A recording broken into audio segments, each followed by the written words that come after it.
그 신문을 보았는데요. 신문 일면에 이런 기사가 있더라고요. 미국에 살다가 한국으로 다시 역이민하시는 사람이 많아졌다라는 기사를 봤어요. 아마 보신 분들도 있을 텐데요. 예전에는 한국에서 미국으로 이민을 그 외국으로 이민을 참 많이 갔었습니다. 그런데 요즘에는 다시 한국으로 역이민을 하신다 그래요. 그만큼 한국이 또 살기도 좋아졌고 또 여건상 또 돌아가시는 분들이 있는데, 역이민을 하시는 분들의 그 내용이 보니 어떤 내용이냐면 살기가 좀 힘들어졌다는 거야. 예를 들어 여기서 오래 사시다가 이제 나이가 되셔서 은퇴를 하시잖아요. 그러면 예를 들어 내 집이 있거나 아니면은 이 노인 아파트가 되었거나 아니면 정부주택이 되었거나 어떤 그런 내 집이 마련되어 있으면 좀 부담이 덜할 텐데, 내 집이 마련되지 않은 상황에서 은퇴를 하시고 난 다음에는요, 특히 집으로 나가는 지출이 상당하다는 거예요. 그래서 집 모기지라든지 아니면은 렌트 비용이 한 한국 돈 400만 원, 그러니까 미국 돈으로 요즘에는 3,000불 이상이 렌트비로 나가는 것에 대해서 상당히 부담을 느끼시고 한국 돌아가시는 경우가 많다라는 기사를 보게 되었습니다. 집을 장만한다는 것은 결코 쉬운 일은 아닙니다. 그런데 특별히 한국 사람들은요, 내 집 장만, 내 집 마련이라는 것이 안정적인 삶의 1순위로 뽑힌다고 그래요. 왜 그럴까요? 왜 안정적인 삶의 1순위가 내 집 마련이라고 이 조사에서 나왔을까요? 제가 그것을 한 단어로 표현해 보자면요, 이 내 집 장만, 집이 있다 그러면은요, 쉼, 안식, 평안을 좀 온전히 누리고 싶다라는 거예요. 그러니까 내가 집을 사서 내 집이 있건 아니면은 뭐 렌트를 살건 간에 어쨌든 나의 집이 있다 라는 것은 그곳에서 내가 좀 쉬고 싶다라는 어떠한 그러한 의미가 있는 거죠. 밖에서 아무리 치열한 일이 있다 할지라도 우리는 집으로 돌아와서 나의 안식처가 있다라고 했을 때에 그만큼 평안한 게 어디 있겠어요.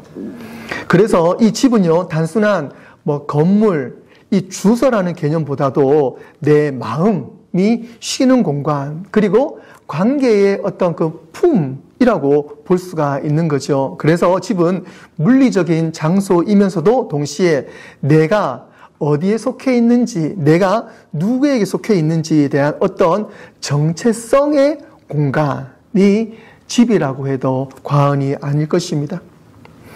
하지만 사랑하는 성도 여러분, 아무리 좋은 집에 살고 있다 할지라도 그곳에 따뜻한 가정이 없다면 우리는 여전히 외롭고 허전할 것입니다.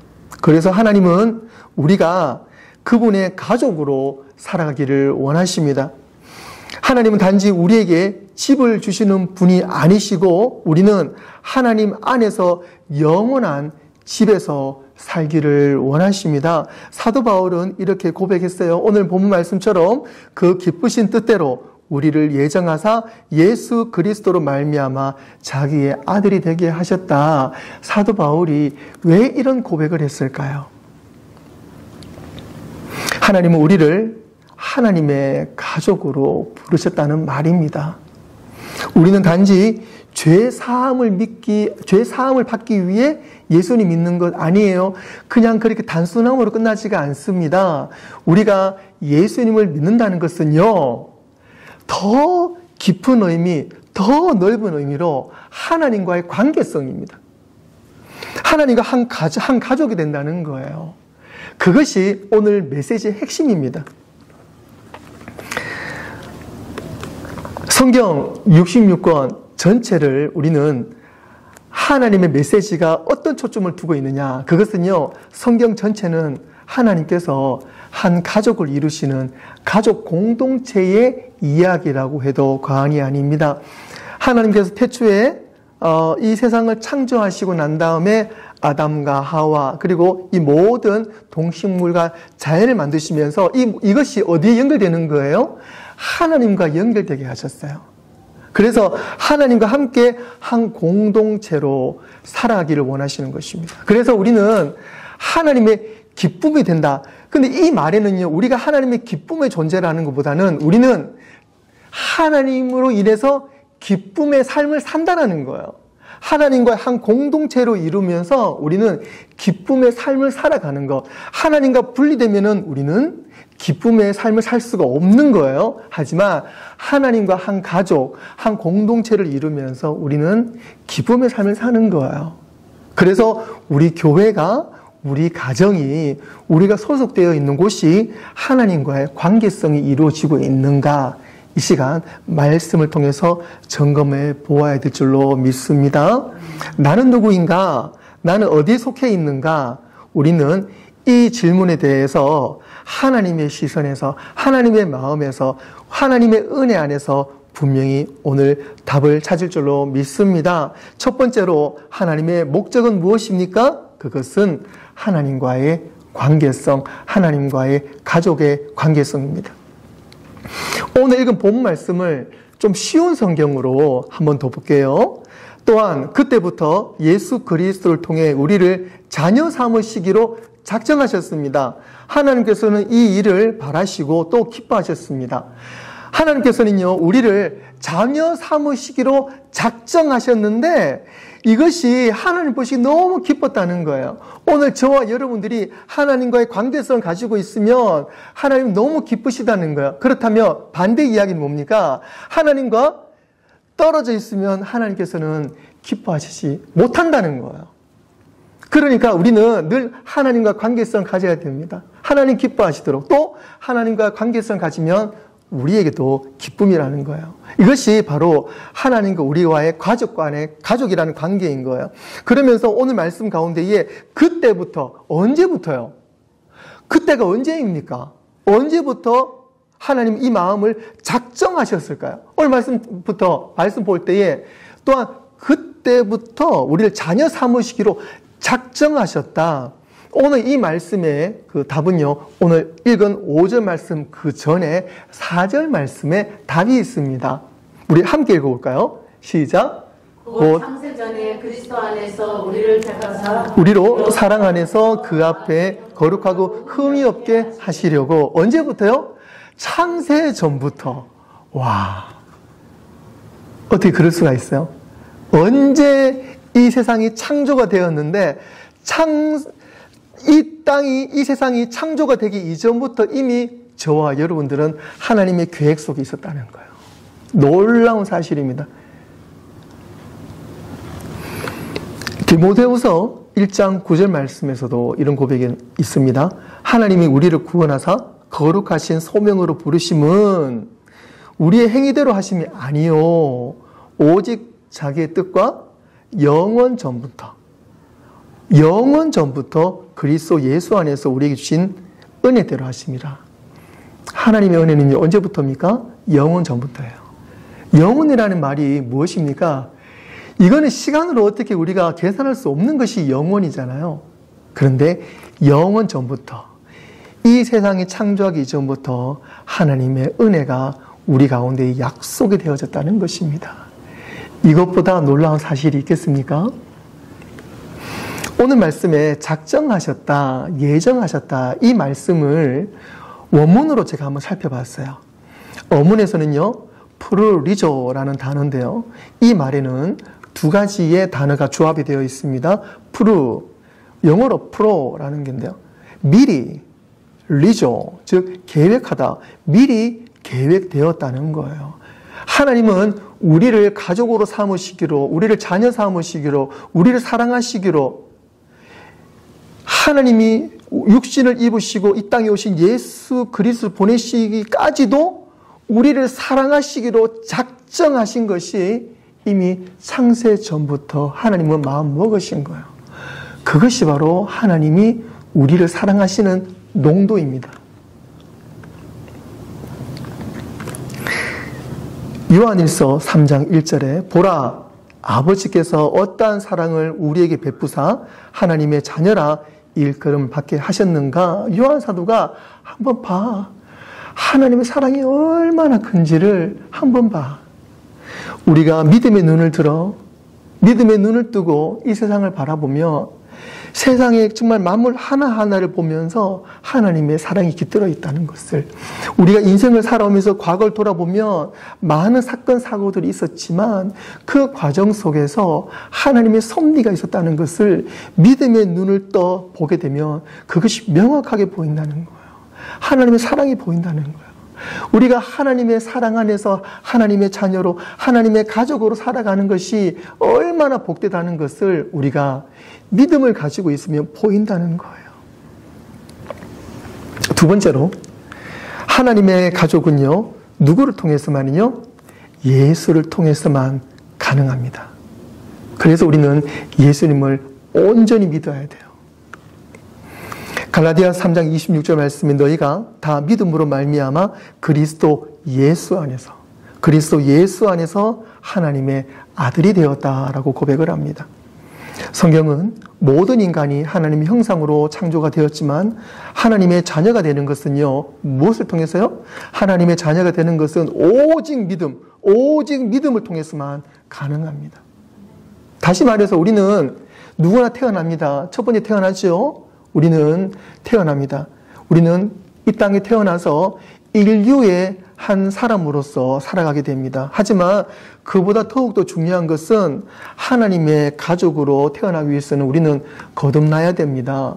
그래서 우리는 흔히 예수를 믿으면 거듭나야 된다 그러면서 born again이에요. 그러니까 우리가 태어나는데 born again, 어떻게 새로 태어날 수 있어요? 사도 바울이 말하잖아요. 우리가 어떻게 born again 할 수 있나? 어떻게 새로 태어날 수 있나? 내가 엄마 뱃속에 다시 들어갔다가 나와야 되는 겁니까? 그 말이 아니잖아요. 우리가 새로 태어난다는 것은 우리가 예수님 안으로 들어갈 때에 우리는 분명히 새로 태어나게 될 줄로 믿습니다. 그래서 우리는요, 이 born again, 거듭남이 꼭 필요합니다. 이것이 바로 복음의 핵심입니다. 예수님을 믿음으로 말미암아 진짜 하나님의 가족이 된다는 것은 이거는 불변입니다. 변함이 없어요. 그래서 우리는 예수님을 온전히 믿어야 됩니다. 예수님을 믿을 때에 예수님 믿음과 동시에 예수님 안에서 우리의 모든 삶이 죽고 새로 태어나게 되는 겁니다. 조금 전에 최보인 지사님께서 기도를 하시면서 너무너무 은혜로운 기도를 해주셨는데요. 하나님, 우리 교회가 정말 말씀 안에서 전도하는 교회, 쓰임받는 교회, 영혼 구원하는 교회가 되게 해주십시오 라고 기도했는데 하나님께서 우리 교회를 분명히 그런 교회로 써주셨고 지금도 쓰고 계시고 앞으로도 더욱더 크게 써주실 줄로 믿습니다. 그것이 우리가 눈으로 보이는 교회 규모를 떠나서요. 제가 우리 교회에 부임하기 전에 예전에 조지아에서 채플린으로 있으면서 이제 대학 교회를 개척을 했어요. 대학 교회를 개척을 하면서 주변에 계신 이제 목사님들을 모시고 함께 우리가 개척 교회 예배를 드렸는데 거기서 이제 설교를 해주셨던 목사님의 설교가 참 제 기억이 많이 남습니다. 교회가 방금 개척을 했는데 목사님께서 어떤 말씀을 전하셨냐면, 하나님, 지금까지 많은 교회들이 있었는데요. 그 교회가 있다가 사라졌습니다. 에베소 교회가 있었고 고린도 교회가 있었고 우리의 성경에서 보고 있는 많은 칭찬받는 교회, 쓰임받는 교회가 있었는데 사실은요, 2000년 전에 그 교회들 아직 액티브하게 남아있는 교회가 없습니다. 그죠? 성경이 볼 때는 정말 사도 바울이 정말 발에 정말 땀이 나도록 불이 나도록 뛰어다니면서 선교하고 세웠던 그 교회. 그 교회를 보면서 우리는 본받아야 되고 우리 그 교회를 통해서 그 성도들을 통해서 다시 우리가 돌아보는 그러한 살아있는 말씀인 건 맞지요. 하지만 지금 현재 에베소 교회는 역사로 남아 있습니다. 흔적으로 남아 있어요. 고린도 교회가 흔적으로 남아 있습니다. 그리고 그 흔적은 볼 수는 있어요. 하지만 지금 그 교회에서 예배를 드리고 있지는 않아요. 그 말씀을 전하시는데 제 마음이 숙연해지더라고요. 겸손해지더라고요. 한편으로는 우리 교회가 방금 개척을 했지만 우리 대학교 안에 있는 학생들이 우리 교회를 통해서 복음을 증거받고 또 지역에 있는 성도님들이 대학교이지만 와서 우리 교회가 좀 부흥했으면 좋겠다 싶은데 그 목사님의 설교를 통해서 겸손해지더라고요. 그러면서 오늘 그 말씀을 빌어서 오늘 말씀과 함께 접목을 해서 보자면 집사님의 기도를 통해서 우리 교회가요 매일매일 예수님을 만나고 매일매일 겸손히 하나님의 일하심을 경험하는 교회가 될 줄로 믿습니다. 그렇게 볼 때는요 우리 교회는 이미 쓰임받은 교회예요. 이미 축복받은 교회입니다. 저와 여러분들이 우리 교회를 통해서 매일 은혜를 받고 또 우리 교회를 통해서 전도함 받은 분들, 우리 교회는요 그렇게 단 한 명이라도 단 한 가정이라도 우리 교회를 통해서 예수님을 영접했다면 우리 교회는요 성공한 교회입니다. 아멘. 칭찬받은 교회예요. 예전에 우리 교회가 어떤 교회였니? 우리 교회는 이렇게 참 정말 전도가 정말 매주일마다 이렇게 되는 교회다. 멋있는 교회다. 과거를 자랑하는 교회가 아니에요. 단 한 명이라도 그 영혼을 위해서 집중하는 교회. 그것에 감사하는 교회. 앞으로도 우리 교회가 단 한 명, 한 가정을 위해서 초점을 맞추고 그 한 가정을 영접했을 때에 정말 기뻐하는, 감사하는 교회. 그 교회가 정말 이 땅에서 쓰임받는 교회가 될 줄로 믿습니다. 그래서 나중에 우리가 천국 갔을 때에 우리 버지니 한빛교회가 정말 하나님께 쓰임받았던 교회라는 것을 칭찬받고 이 땅에서 역사가 아니라 하나님의 생명책에서 하나님의 기록에서 정말 칭찬받는 교회가 우리 버지니아 한빛교회가 될 줄로 믿습니다. 아멘. 세 번째로 하나님의 가족은 영원한 가족입니다. 이게 너무너무 중요해요. 하나님의 가족은요 영원한 가족입니다. 저와 여러분들은 영원한 가족인 거예요. 이 세상에서는 우리가 가정을 꾸려가면서 아름답게 꾸려가고 있지만 사실은 우리가 이 땅에서의 가정은 한계가 있습니다. 우리는 서로 사랑하지만 그 사랑은 시간과 상황과 환경 속에서 깨어질 수도 있습니다. 죽음과 이별이 통해서 우리는 영원할 수 없다는 것을 알 수가 있잖아요. 또 상처와 오해를 통해서 우리는 이 땅에서의 가족이라는 그 끈을 때로는 우리가 끊어질 때도 있습니다. 하지만 하나님과의 가족, 하나님과의 관계는 아닙니다. 그죠?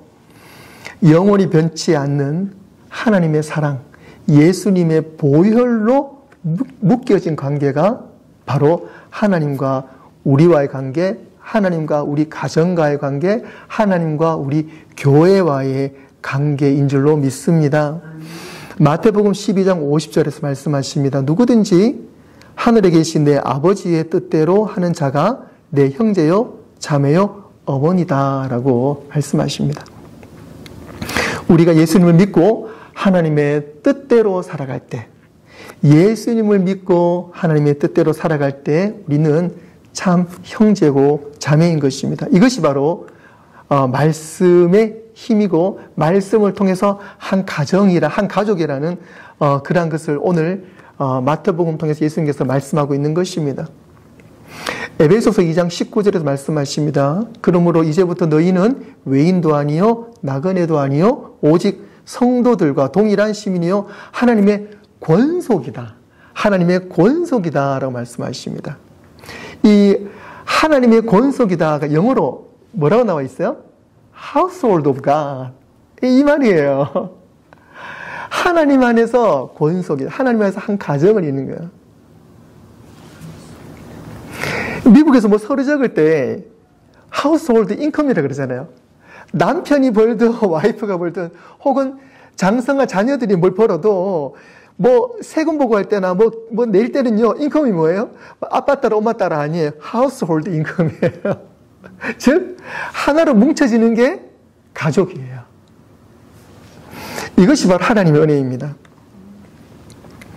에베소서 3장 14절 15절에서도 사도 바울이 이렇게 고백하지요. 이름으로 내가 하늘과 땅에 있는 각 족속에게 이름을 주신 아버지 앞에 무릎을 꿇고 비노니, 우리가 하나님의 권속이라는 것은요, 저와 여러분들의 이 관계뿐만 아니고 하늘과의 관계가 연결되어 있어요. 사도 바울이 그것을 알고 있고 오늘 말씀을 전하고 있어요. 이러므로 내가 하늘과 땅에 있는 각 족속에게 주신 아버지 앞에 무릎을 꿇고 기도한다. 이 말은요, 우리와의 관계는요, 저와 여러분과의 관계 플러스 하나님과의 관계 플러스 천국과 오늘 관계, 이 모든 시공간이 함께 이루어지고 있는 거예요. 이것이 하나님의 공동체의 구성입니다. 놀랍지 않습니까? 이거는요, 뭐 1차원, 2차원, 3차원, 4차원, 5차원 이런 차원이 아니고 하나님의 가족은요, 이 모든 차원을 넘어서 하나님과 천국과 이 땅에서의 관계, 이것을 두고 오늘 우리가 기도를 하고 하나님께 나아갈 때 하나님은 우리와의 그 관계성을 이루어 주신다는 것입니다. 이것이 바로 하나님의 가족으로 살아갈 때에 누리는 은혜입니다. 네 번째로는요, 하나님과의 가족에게는요, 놀라운 특권이 있어요. 특권이 있습니다. 하나님의 가족이 된다는 것은 단지 이 멤버, 이 소속의 문제를 아니에요. 문제를 가지고 있는 게 그 문제가 아닙니다. 그것은요, 하나님과의 가족이 된다는 것은 우리의 신분 자체가 변해요. 즉, 하나님의 권세와 하나님의 특권을, 하나님 주신 특별한 권리, 특권을 우리에게 주신 것입니다. 그래서 이것을 성경에서 뭐라고 말씀하시냐면 상속이라 그래요. 상속입니다. 보통 우리가 이 땅에 살아가면서도 부모님이 돌아가시면서 이제 상속권을 누구에게 줄 것인가? 드라마 보면은요, 그죠? 아주 재밌는 드라마가 이 돈 많은 갑부집에서 회장님이 돌아가실 때 상속을 갖다가 친아들에게 안 주고 양아들에게 준다. 그럴 때 난리 나잖아요. 그러면서 이렇게 양아들로서 이게 좀 그동안에 찬밥 신세로 살아갔던 그 착한 그 양아들에게 그 회장님이 상속권을 넘겨준다. 그럴 때 막 드라마가 아주 재밌게 흘러갑니다. 이처럼 이 상속이라는 것은 너무너무 중요합니다. 아버지가 가지고 있던 그 모든 권리와 재산을 물려받는 것이 바로 상속권입니다.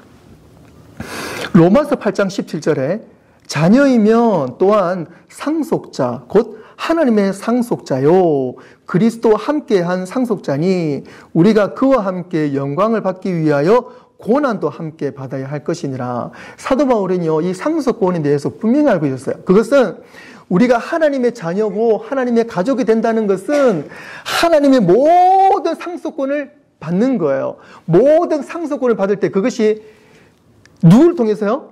예수님을 통해서 그 모든 상속권을 받게 되어 있습니다.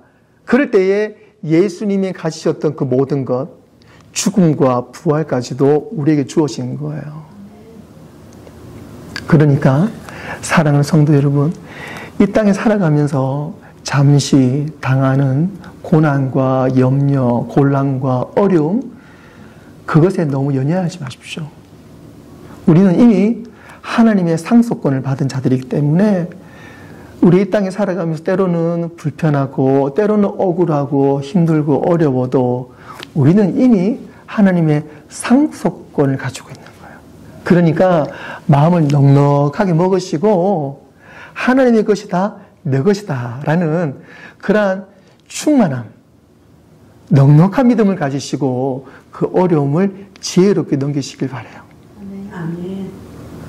그리고 우리의 모든 문제를 하나님 앞에 기도할 때 우리의 아버지, 진정한 상속권의 주인 되시는 하나님께서 우리의 기도를 다 들으십니다. 믿으십니까? 아멘.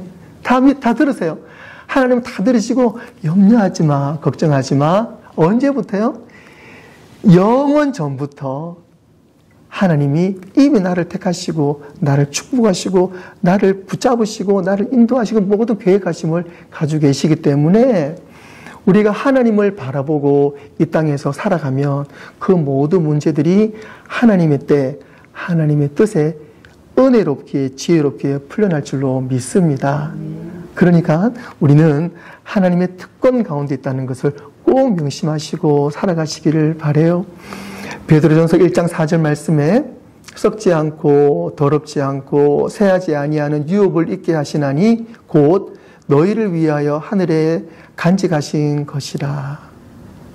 골로새서 3장 23절과 24절에 무슨 일을 하든지 마음을 다하여 죽게 하듯 하고 사람하게 하듯 하지 말라.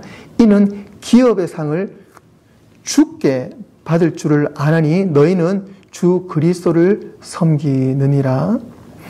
하나님의 가족으로 살아가는 자는 단순히 그냥 이 땅의 시민으로 살아가는 것이 아니라 하나님의 자녀요, 하나님의 후계자로 우리가 합당한 은혜로 우리가 믿음 안에 살아간다는 것을 꼭 아시고 예수 그리스도의 그 은혜 안에서 소망 가운데 살아가시길 바랍니다. 이것이 바로 상속자의 믿음입니다. 말씀을 정리하겠습니다. 이 시간 하나님의 말씀 안에서 주시는 은혜를 붙들고 하나님의 가족 안에서 새로운 삶을 시작하시기를 바랍니다. 오늘 읽은 우리 에베소서 1장 5절 말씀처럼 그 기쁘신 뜻대로 하나님께서 기뻐하신 뜻대로 우리를 예정하사 태초부터 예정하사 예수 그리스도로 말미암아 자기의 아들들이 되게 하셨으니 주님의 자녀가 되게 하셨으니 이것이 바로 하나님의 은혜입니다.